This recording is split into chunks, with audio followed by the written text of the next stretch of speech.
என் மேல. அதே மாதிரி அடுத்து ஆட்சிக்கு வர முடியாத ஒரு சூழ்நிலைய மக்களே நீங்களே ஆல்ரெடி உருவாக்கிட்டீங்க. இந்த கூட்டணி கணக்கு, அந்த கணக்கு, இந்த கணக்கு எதுவுமே எடுபடல. இந்த அரித்மேட்டிக் கணக்கு, மேத்தமேட்டிக்ஸ் கணக்கு எல்லாமே மண்ணுக்குள்ள புதைச்சிட்டீங்க. அப்புறம் இந்த கொள்ளையடிச்சு வச்சிருக்கிற இந்த பணத்தை எல்லாம் வச்சு கல்லாப்பட்டி கூட்டணின்னு ஒண்ணு சேர்த்து வச்சிருந்தாரு. அது எல்லாமே இப்ப கலகலத்து போய் நிக்குது. டாப் தனியா, பாட்டம் தனியா, ரீப்பர் தனியா, ஜாயிண்ட் தனியா, அப்படி நிக்குது தனித்தனியா. எல்லாமே அப்படியே ஒட்ட வச்சுக்கிட்டு இருக்கிறாரு. கூட்டணி கட்சிக்காரங்களே ஒருத்தருக்கு ஒருத்தர் ஓட்டு போட்டுக்க மாட்டாங்க போல் இருக்கு. அப்படி இருக்கு நிலைமை இந்த திமுக கூட்டணியில. சரி, இவங்களுக்கு தான் இந்த நிலைமைன்னு பார்த்தா இந்த பாஜக தலைமையில் மற்றும் பலர் அவங்க நிலைமை இன்னும் மோசமா இருக்குது. அதனால மக்களே, இந்த திமுகவோட நேரடி கூட்டணிக்கும் மறைமுக கூட்டணிக்கும் நம்ம மேல காண்டு.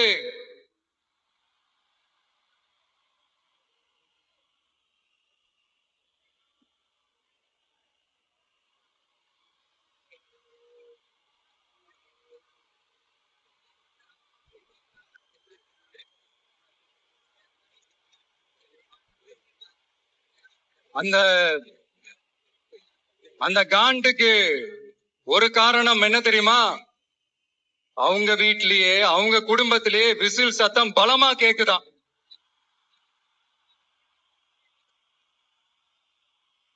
அடுத்த காண்டு அது இந்த சில சில பல கோடிகளை கொடுத்து நம்ம தமிழ்நாட்டு காங்கிரஸ பையில போட்டுக்கிட்டாங்க. யாரு? ஸ்டாலின் சார். ஆனா உண்மையான காங்கிரஸ் யாரு பக்கம் நிக்குது? நம்ம பக்கம் நிக்குது. சிறுபான்மை மக்களோட அந்த திமுக சாயம் வெளுத்து போச்சு. இந்த விஜய் என்னடானா மதச்சார்பற்ற கொள்கையோட உண்மையான ஒரு முகமா இருக்கிறானே. இந்த சிறுபான்மை மக்கள் வேற இந்த விஜய் பக்கம் தானே நிக்கிறாங்க அப்படின்ட்டு இந்த திமுகவுக்கும் பாஜகவுக்கும் என் மேல காண்டோ காண்டு. அதுக்காக நாம என்ன செய்ய முடியும்?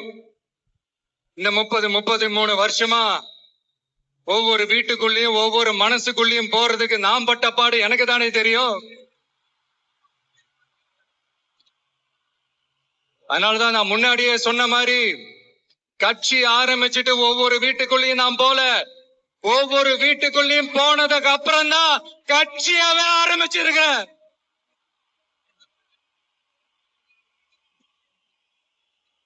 இது இந்த அரசியல் எல்லாத்தையும் தாண்டி இருக்கிற ஒரு உறவு. கட்சி கிட்சி எல்லாத்தையும் தாண்டி இருக்கிற ஒரு உறவு. இது ஒரு பூர்வ ஜென்ம பந்தம்.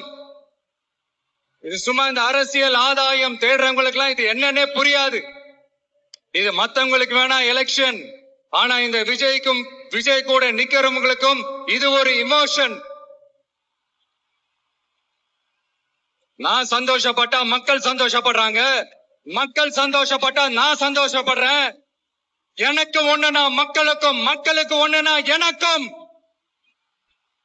கண்ணு கலங்கும். எவ்வளவு அவதூறுகள்! இந்த கரூர் விஷயத்தை பத்தி ஊருக்கே தெரியும். ஆனா போடு, விஜய் மேல பழிய போடு. என்னடா இவ்வளவு பெரிய ஒரு பழிய தூக்கி விஜய் மேல போட்டாலும் மக்கள் விஜய் கூடவே நிக்கிறாங்க.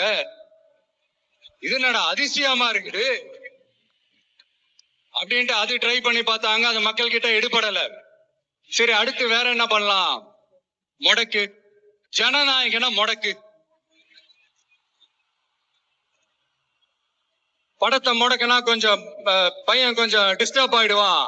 அதனால படத்தை முடக்கி. இது யாரு முடக்கினாங்கன்றது உங்களுக்கே தெரியும். அது நான் சொல்ல வேண்டிய அவசியம் உங்களுக்கு இல்ல.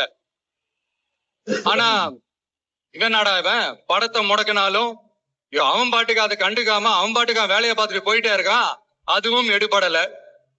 சரி, அடுத்து வேற என்ன பண்ணலாம்? போடு, SOPன்னு ஒண்ணு போடு.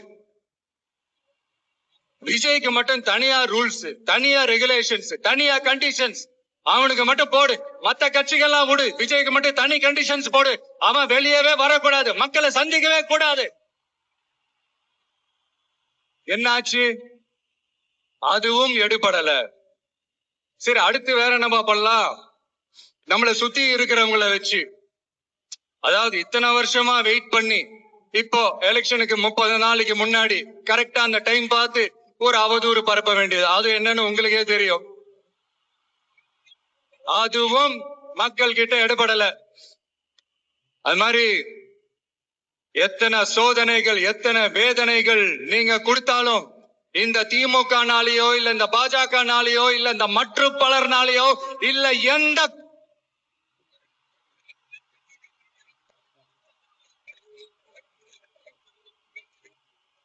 வேற யாராலையும் என்ன மக்கள் கிட்ட இருந்து பிரிக்க முடியாதுன்னு சொல்ல வந்த. அதை தான் சொல்ல